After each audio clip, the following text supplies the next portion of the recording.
¿Qué tal? ¿Cómo están? Bienvenidos a este último Desde el Diván de 2017. Avisamos que seguimos el año que viene, lo cual es una buena noticia, y que también seguimos durante el verano. Ahí me va a reemplazar algunas sesiones el terapeuta Pablo Sirven, a quien le agradezco la generosidad. Bueno, hoy, como siempre, todos los miércoles viene nuestra paciente y se recuesta, es la República Argentina, y nuestro coterapeuta de hoy es un historiador, Luis Alberto Romero. ¿Cómo estás? ¿Qué tal, Diego? ¿Cómo estás? Bueno, directamente quiero mostrarte unas fotos de un proceso que me parece que metaforiza y sintetiza un drama que Argentina no tiene resuelto. Foto número 1. Centro Cívico de Bariloche, todos lo conocen, esa es la estatua desde 1940 y pico de Roca. La primera secuencia era asesino, grafitado. Después vamos a ver en la foto número 2 cómo le colocan a algunos grupos indigenistas sogas para tratar de voltear el monumento. Ahí tienen las sogas, esto es desde hace algunos años. ¿Y cuál es la resolución de esto que la historia argentina no termina de resolver en su narrativa? Bueno, lo que hizo la Intendencia de Bariloche en 2013, que dijo, ¿cómo resolvemos esto? Sacar no lo podemos sacar. Es roca, pero a la vez tiene mucha resistencia. 3, 2, 1, lo tapamos de esta manera. A ver, vamos a tener la foto. Ahí está. ¿Qué armamos, estimado Luis Alberto Romero? Un arbolito de Navidad de 8 metros, tapa a roca, y en esa imagen, en esa secuencia, se sintetiza algo que me parece la historia argentina. Mirá qué bello que queda roca como el regalo tapado, ¿no? Ese regalo oculto. Y quiero preguntarte, no sobre Roca, porque no es la intención ni reivindicar a Roca, ni polemizar sobre su figura, pero sí preguntarte cómo se hace historia desde el punto de vista casi de la epistemología. ¿Se puede decir Roca genocida 100 años después con categorías de ahora? ¿Y cómo se hace historia para atrás con las categorías actuales? Mira, me lo preguntás en un momento muy preciso, porque estoy organizando para el año que viene un ciclo de paneles tratando de revalorar la idea de la pluralidad de versiones que pueden coexistir en el pasado, en tanto sean versiones sustentadas, y las muchas otras que no. La que no puede entrar de ninguna manera es la idea del Roca genocida, porque esto es el anacronismo y esto es uno de los pecados capitales para un historiador, ¿no? Pero Roca es varias cosas a la vez y cada una de ellas puede tener sus valores y sus problemas, ¿no? Finalmente Roca es el que construye el territorio argentino realmente. Esto es algo que los nacionalistas no deberían recordar más, ¿no? Porque la campaña del desierto, además de solucionar el problema de los aborígenes, afirmar la soberanía del Estado, definió cuál era la frontera de la Argentina con Chile, que era una cosa muy imprecisa, y lo hizo en un momento justo cuando Chile no podía ocuparse, y si las cosas hubieran sido de otro modo, o si no se hubiera acordado en ese momento de hacer la campaña, probablemente el conflicto habría sido mucho más largo, ¿no? Entonces esto nos saca del genocida y nos lleva a un Estado que está construyéndose y que está todavía con un territorio indefinido y un presidente, o un futuro presidente, que lo construye, ¿no? El problema aborigen es otro, ¿no? Y muy complejo, porque en realidad la coexistencia entre los blancos, por decir así, y los aborígenes es muy larga, ¿no? Desde el siglo XVIII tenés muchas variantes de coexistencia, a veces amistosa, a veces conflictiva, ¿no? En el caso de los aborígenes del sur, una gran vía de escape y de fluidez de la situación era la posibilidad de que ellos circularan libremente entre lo que hoy es la Argentina y lo que hoy es Chile, y había una especie de acuerdo en que ellos podían llevar cosas de acá para allá y traer cosas de allá para acá, cosa que desde que se consolidan las fronteras empieza a ser difícil, porque la idea de frontera es la idea de pared, ¿no? De modo que esa es otra historia. Y una tercera historia es sobre un territorio, un Estado que afirma su soberanía y una confederación indígena que dice no, los soberanos somos nosotros, no tiene final feliz. Es imposible que tenga final feliz. Uno de los dos tiene que ganar. Ceder ¿no? o ganar. ¿No? Y bueno, se resolvió militarmente como se resolvieron militarmente en la época todos los conflictos de ese tipo en todo el mundo, ¿no? Ahora, eso no hace a todo el mundo genocida, ¿no? Es una lógica de los estados y del ejército, ¿no? Pero yo te mencionaba esto de las distintas historias, y hay otras, porque Roca además es el primer presidente de un estado consolidado, y él tiene que ver con la expansión de la economía, con la estabilidad política. Todas son versiones posibles. Te recuerdo una más. Abelardo Ramos tenía en eso de hacer... Que era un nacionalista, era un marxista nacionalista, ¿no es cierto? Y en esto de hacer líneas históricas ubicaba a la línea popular, ¿no? Roca, Irigoyen, Perón, ¿no? No, entonces, en realidad él pensaba que el ejército había cumplido un papel nacionalizador muy importante en el 80 y que correspondía al papel que cumplió Irigoyen en su momento y al papel que cumplió Perón, ¿no? Y contémosle a la gente también que este autor que vos citás fue muy próximo a Ernesto Laclau, que fue el que le dio una forma o un continente, digamos, al contenido teórico del kirchnerismo. Así es. Bueno, sí. Pero esta escena del Roca tapado se extiende a la actualidad en el conflicto mapuche, digamos, ¿no? O con los mapuches o con este grupo RAM.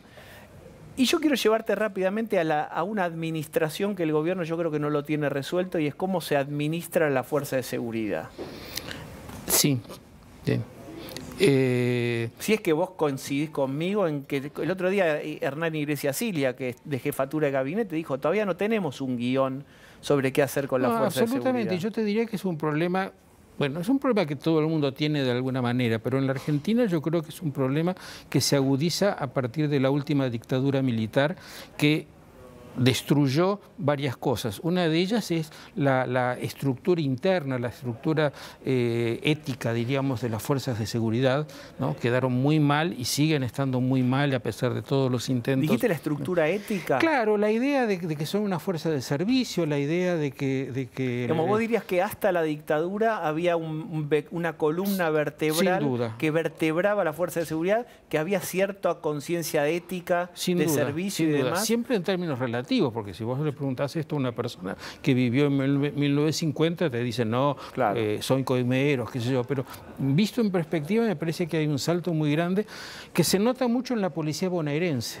La policía bonaerense participó de la represión, ¿no? Colaboró, le daban el botín, y yo creo que desde entonces no hay nadie que haya podido arreglarla, ¿no? De modo que las fuerzas de seguridad son un problema. Pero el otro problema, que también viene de la herencia de la dictadura, es esta especie de exacerbación de la idea de los derechos individuales, ¿no? Y la condena de todo tipo de autoridad en nombre del autoritarismo, ¿no? Y la idea de que cualquier acción, cualquier uso de la fuerza por parte del Estado, que para eso la tiene, para usarla, es represión. No tenemos un sinónimo, yo no te puedo dar en este momento un sinónimo para no usar la palabra represión. La palabra represión cubre todo, ¿no? Entonces, cualquier intervención de la policía, la gendarmería, lo que sea, lo primero que trae a la cabeza de la gente, a ese sentido común que nos gobierna, o quizás haya que llamarlo subconsciente, no sé exactamente. Como el inconsciente, ¿no? Colectivo, inscrito sí, ahí. Pero una idea colectiva que opera más allá de la razón inmediata, ¿no? La primera palabra es: si intervienen hay represión, y si intervienen son brutales. Debe de haber algo de razón, pero en realidad la gente no se preocupa en tal caso por averiguar si fueron brutales o no. No, por descontado, como en el caso Maldonado, ¿no? Entonces el gobierno tiene que tratar de reconstruir internamente a las fuerzas de seguridad, a la vez que tiene que usarlas para poner ese orden que ellos prometieron, ¿no? Sabiendo que cualquier cosa que haga que salga un poquito de la raya provoca una reacción como la de Maldonado, ¿no? Y te agrego un comentario. Néstor Kirchner, que se cuidó muy bien de usar públicamente la policía o las fuerzas de represión. Y venía él, era hijo de algún modo de Costequi Santillán. Exactamente, y de los excesos de la policía. Pero ¿qué es lo que hizo? Tercerizó esa horrible función de la represión y la delegó en grupos, llamémosle sociales, amigos. Y el ejemplo más grueso y que hemos conocido a fondo fue el que terminó con el asesinato de Mariano Ferreira, ¿no? Ahí le había dicho a los dirigentes sindicales: ustedes háganse cargo de poner en línea... Que Pedraza administre el orden público. Exactamente, en esa zona donde están los... ¿no? Él sabía que lo peor que le podía pasar era una foto de la policía reprimiendo, ¿no? Bien. Y todo eso tiene que ver con un sentido común que se aparece en la imagen de Roca y casi en cualquier otra imagen que quieras mostrar de la Argentina, ¿no? De una cierta idea de lo bueno y lo malo, de lo correcto y lo incorrecto, que no coincide con lo que para mí deberían ser los valores eje, que son el Estado de Derecho, la ley, ¿no? No, va por otro lado eso. Quiero mostrarte un fragmento. Volvió hoy mismo, miércoles, reentró a su antigua función de senadora Cristina. Quiero que mires un cachitito de su alocución. Es notable cómo su gobierno, el oficialismo, públicamente dice qué oposición quiere. Lo dice el presidente, usted lo dice acá. Hay que ver si ya quiere discutir todo. Sí, voy a discutir todo, señora presidenta. ¿Sabe por qué? Porque para eso me votaron. No me gusta nada su gobierno, pero los votaron y tienen que gobernar. Y yo soy oposición porque me votaron. Y también tengo que... Bueno, ahí está la vuelta de Cristina al Senado, y vos en una de tus últimas columnas te planteas esta pregunta: ¿cómo va a ser la nueva versión del peronismo? Entonces yo te subo a este vagón que es esta pregunta, a esta pasajera, la subís ahí al peronismo, ¿qué vigencia le das a ella y por dónde imaginás que circularía el peronismo, que como vos bien citas en tu columna, tantas veces me mataron, tantas veces me morí, muchos dan por muerto y sin embargo está aquí? Bueno, en este momento el peronismo siempre fue una especie de continente gaseoso para distintas cosas, ¿no?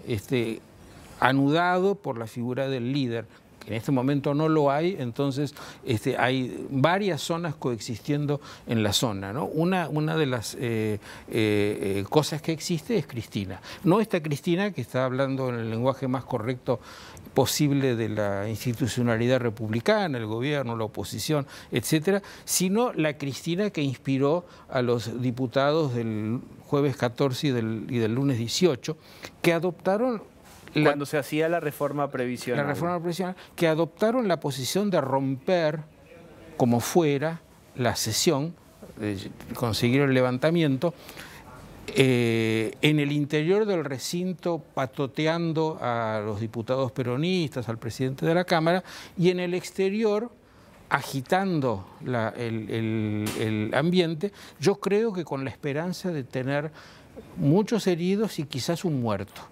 Si hubieran tenido un muerto, ganaban. Es decir, hay algo que no parece muy racional, pero parece que es imposible que el Congreso sesione si alguien ha muerto en la plaza, ¿no? Ahora, esa lógica de adentro y afuera es la lógica con la cual Mussolini llegó al gobierno.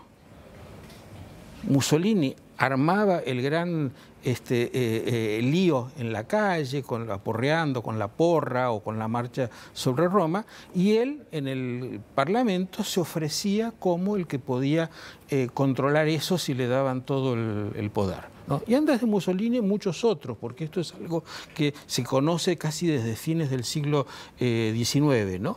Que es lo contrario de esa imagen de Cristina de ustedes dicen esto, yo digo esto otro, que es la idea del Parlamento, un lugar donde se discute, se defiende, se argumenta, ¿no? Bueno, lo que vimos el jueves y el lunes no era esto, era la violencia en la calle y la violencia en el recinto para impedir que el Parlamento sesionara. Y yo creo que esa va a ser la línea de Cristina, porque no le quedan muchas otras. ¿Cuál exactamente va a ser para vos la línea de Cristina entonces? Y bueno, la línea de Cristina va a ser impedir que el gobierno gobierne, impedir que en el peronismo se consolide otra alternativa. Me parece que, desgraciadamente para ella, no le han quedado otros caminos, no le queda ningún camino por la positiva, lo único que le queda es el camino de romper, ¿no? ¿Por qué por la positiva? Me interesa especialmente esto, no le quedan cartas, dirías vos. Porque la carta por la positiva sería volver a ser la cabeza del peronismo. Y si bien no hay otro líder que puedan en este momento competir con ella, la cantidad de resistencias es mucho mayor que la cantidad de apoyos. Y lo peor de todo, y esto es algo que en el peronismo es muy importante, ella lleva perdidas 3 elecciones. 2013, 2015, ¿Hay 2017. en la historia que vos tenés tan fresca una figura que se haya recuperado de varias derrotas sucesivas? No en el peronismo, no en el peronismo, ¿no? Probablemente en otros partidos sí, pero en el peronismo, si hay algo que no se perdona es la derrota, porque el objetivo del jefe, digamos, la satisfacción con que los peronistas se encolumnan detrás de un jefe es porque ese jefe los va a llevar a la victoria y la victoria les va a permitir a cada uno sacar algo. Una cosa muy vieja, ¿no es cierto?, del jefe de la banda, ¿no? Bien, y ahí vos tenés una versión que vos definís a Cristina por la negativa, que encaja justo con este momento que le toca administrar al gobierno, que es de, si vos te gusta, si sos favorable en tu mirada, decís ordenamiento, si no te gusta Macri, decís viene a ajustar. Entonces encastran justo la figura de Cristina como némesis de Macri, ¿no? ¿Cómo te imaginás a Macri administrando esta fase de su gobierno en donde va a hacer un ajuste o una administración de los recursos con una dirección que no todos comparten, digamos, lo de los jubilados? Algunos dicen podría haber empezado por otro lado, ¿por qué no achican el gasto en la política primero? ¿Cómo te imaginás a ese Macri y qué señalarías de qué debería cuidarse Macri ahí? Bueno, yo creo que de lo primero que debería cuidarse es de estas palabras, algunas de las cuales vos usaste, que predefinen algo y que forman parte de ese sentido común o de ese subconsciente colectivo que yo creo que sigue siendo el del relato kirchnerista. Ajuste. ¿No? Por ejemplo, ajuste. Con ajuste pasa lo mismo que con represión, ¿no? Un gobierno que ajusta es por principio malo. Ahora, si un gobierno está ajustando a un Estado despilfarrador que ha vivido su vida despilfarrando, bueno, en algún momento alguien tiene que hacerlo. Correcto. ¿No? Y vos dijiste algo interesante. No conozco un sinónimo de represión. Sí. Busquemos un sinónimo de ajuste, suponete. Ordenamiento. Porque es verdad que son palabras que vienen como en una cajita del gobierno. En el kit del gobierno de centro derecha te vienen represión, ajuste, neoliberalismo, importación. Digamos, ya sabemos qué etiqueta le van a poner al gobierno. Ahora, ¿de qué otro modo se podría nombrar? Bueno, yo diría que esas etiquetas son más bien para gobiernos de derecha, no de centro derecha, ¿no? Porque cuando decís centro derecha estás pensando que ese ajuste va a estar acompañado de otras cosas que lo hagan más equitativo. El problema del ajuste no es el ajuste en sí mismo, sino sobre quién cae, ¿no? Yo quiero dar mi posición personal. No es que yo no crea que haga falta un orden de las cuentas públicas, eso está claro. Pero ¿cómo vos llamarías, definirías desde el punto de vista ideológico a este gobierno entonces? El problema de las definiciones ideológicas es que ya están hechas y vos tenés que meter a algo que por ahí es nuevo o diferente dentro de un patrón, ¿no es cierto? La clásica pregunta, ¿es de derecha o es de izquierda? ¿No? Yo creo que este gobierno es básicamente un gobierno de transición y de ordenamiento. Un gobierno que no va a tomar grandes decisiones sobre el futuro de la Argentina, sino decisiones pequeñas pero inmensas que son ponerla en caja. Y cuando lo haya puesto en caja, bueno, ellos y otros muchos podremos discutir cosas más importantes en el largo plazo, pero que ahora no podemos discutir porque no sabemos si, por ejemplo, la macroeconomía va a explotar o no. No está escrito que no vaya a explotar. Pueden cambiar 3 o 4 cosas en el mundo y darse la peor combinación, ¿no? A la vez, si... ¿Qué afirmaciones fue? ¿Ajustamos el cinturón? Si esto es un avión, ajustamos el cinturón. Bueno, lo que pasa es que eso, yo te digo, lo que te decía es, está muy bien pedir préstamos, pero sabemos que si se dan mal las cosas y la tasa de interés sube, pues es una mezcla mortífera.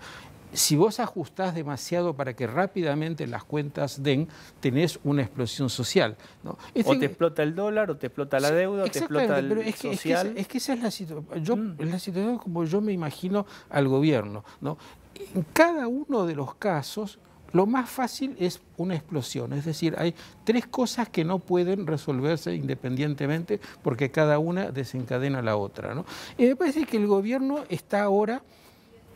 Hay una frase corriente que es, pónganse en marcha que los melones se acomodan solos, ¿no? Yo creo que es más o menos lo que está haciendo el gobierno en el fondo, ¿no es cierto? Un poquito de acá, un poquito de allá, si acá hace ruido, gira un poquito para el otro lado, ¿no? Está dejando que las cosas se vayan acomodando y que las cosas que parecían muy extremas desde el punto de vista de la atención vayan perdiendo intensidad, ¿no? Tanto en la economía como en la política. Tanto en la economía como en la política, porque el problema de la gente en la calle, las manifestaciones, los piquetes, etcétera, no tiene solución teórica completa, ¿no? Lo que se puede es bajar un poco la dimensión y a la vez hacer a la gente más tolerante, ¿no? Y dejar que las cosas se vayan acomodando. Y yo creo que eso vale para el ajuste, vale para casi todas las cosas, ¿no? Desabrochate el cinturón. Ahora vamos a volar hacia el pasado. Mira esa foto de alguien que vos conoces. ¿Quién es ese señor? José Luis Romero.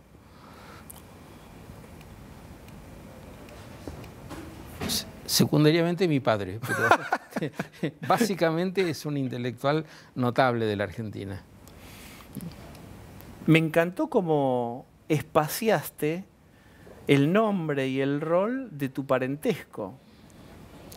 Es impactante ahí ese silencio que hiciste para separar bien claramente la figura, cómo lo considerás a él más allá de ser hijo de él.